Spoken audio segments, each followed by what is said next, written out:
Un dua qui nous aide dans chacune des situations stressantes que nous pouvons vivre dans la vie. J'invite chacun d'entre nous à faire lorsqu'il vit une situation stressante, lorsqu'il vit des émotions négatives, lorsqu'il ne se sent pas bien à l'intérieur de lui-même, qu'il a le cafard, qu'il a du stress, qu'il est triste, quelle que soit cette mauvaise émotion, eh bien demandons à Allah de l'évacuer en apaisant nos poitrines, en élargissant nos poitrines, en faisant qu'on puisse prendre un grand souffle, un grand bol d'air frais et respirer comme si tout allait bien de manière totalement paisible. Aujourd'hui, j'ai voulu partager avec vous un dua que peut-être beaucoup connaissent déjà. C'est un dua que fait Sayyidna Moussa. Sayyidna Moussa se retrouve avec une mission qui le stresse. Allah subhanahu wa ta'ala lui demande d'aller parler à Pharaon. Pharaon qui est le tyran, le dictateur de l'époque, celui qui n'hésite pas pour tuer des enfants, des nouveau-nés avec sang-froid, sans aucun problème. Et cet homme-là, qui est surpuissant, eh bien Allah demande à Sayyidna Moussa d'aller l'exhorter, d'aller lui rappeler l'existence de Dieu et le fait qu'il devrait, plutôt que de faire autant de mal à son peuple, revenir vers Allah subhanahu wa ta'ala. Sayyidna Moussa, eh bien, n'est pas très fort en communication. En plus, il a un défaut, il bégaye. Et donc il est stressé par cette situation. Et le fait qu'il stresse dans cette situation, eh bien, va l'amener à faire une invocation. Il dit قال رب اشرح لي صدري ويسر لي أمري واحلل عقدة من لساني يفقه قولي واجعل لي وزيرا من أهلي هارون أخي. Sayyidna Moussa fait un dua qui est très beau. Il dit Rabbi shrah li sadri. Et dans notre religion, dans la linguistique arabe, eh bien, la poitrine fait partie des choses qui reflètent les émotions que nous ressentons. Lorsqu'on parle de sharh al-sadr, eh bien, c'est pour montrer le fait que nous sommes épanouis.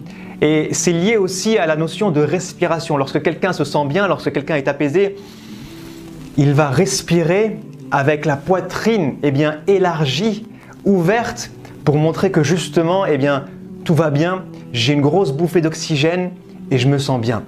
Et à l'inverse, lorsque on se sent mal, eh bien, dans la linguistique arabe, ça s'exprime par dhiq as-sadr, le fait que eh bien, notre poitrine se sente serrée, étroite, ce qui signifie que quelque part, eh bien, il y a quelque chose qui fonctionne mal à l'intérieur. Intérieurement, je ne me sens pas bien. Intérieurement, je me sens étroit, serré. Je n'arrive pas à prendre la place que je devrais, je n'arrive pas à m'épanouir, à me sentir apaisé. Un dua qui est magnifique parce qu'il dit Rabbi shrah li sadri wa yassir li amri.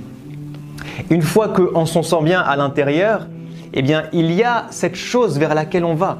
Sayyidna Moussa doit affronter Pharaon, il doit affronter sa peur et aller parler à Pharaon. Et lorsque nous sommes stressés, lorsqu'on ne se sent pas bien, eh bien c'est souvent parce qu'il y a quelque chose qui nous bloque, un événement qu'on doit vivre, qu'on doit affronter, une épreuve, un challenge, et on a du mal à y aller. Et là, Sayyidna Moussa, eh bien non seulement il demande la paix intérieure, il demande le fait d'être à l'aise avec ce problème, avec cette épreuve qu'il doit vivre, mais il demande aussi à Allah eh bien, de faciliter cette chose-là, de faire que cet examen, de faire que cette prise de parole en public, de faire que cette résolution de conflit, de faire que ce projet, de faire que quelle que soit la chose qui vous stresse et qui fait que vous avez du mal à y aller, eh bien que le jour où vous vous retrouvez en face, ça vous semble facile, que ça vous semble aisé, qu'il n'y ait pas de problème à résoudre ce truc-là. Donc ça, c'est la deuxième partie du dua, wa yassir li amri.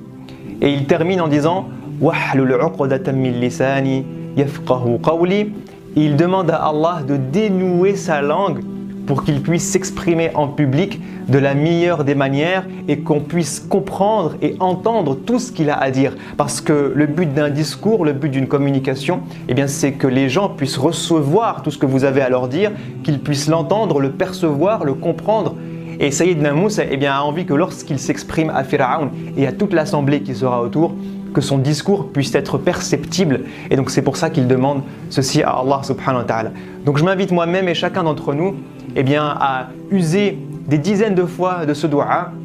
On vit tous des situations stressantes, on vit tous des examens, des épreuves, on vit tous des prises de parole qu'on n'a pas l'habitude de faire, on vit tous des moments où on ne se sent pas à l'aise, où on est un peu stressé, où on a le cafard. Eh bien ce dua-là est là pour rendre les choses plus belles, pour nous remettre notre confiance en Allah subhanahu wa ta'ala et puiser notre force d'Allah subhanahu wa ta'ala. C'est ça qui est beau, c'est de se rendre compte que celui qui a un impact sur ma poitrine, sur mon cœur, qui peut les apaiser, qui peut faire que je me sente bien et à l'aise à l'intérieur de moi-même, eh bien c'est Allah subhanahu wa ta'ala. Alors Ya Allah fait que dans chacune de nos épreuves, dans chacun de nos examens, dans chacune des situations stressantes qu'on peut vivre, eh bien que nos poitrines soient élargies, soient apaisées, soient épanouies et que ces situations qu'on redoute eh bien, deviennent beaucoup plus faciles que ce qu'on pourrait imaginer, qu'on arrive à s'en sortir sans aucun problème.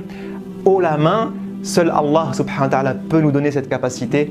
Faisons cette invocation et Allah sera à nos côtés. Je vous dis à la prochaine, incha'Allah. Assalamu alaikum wa rahmatullah.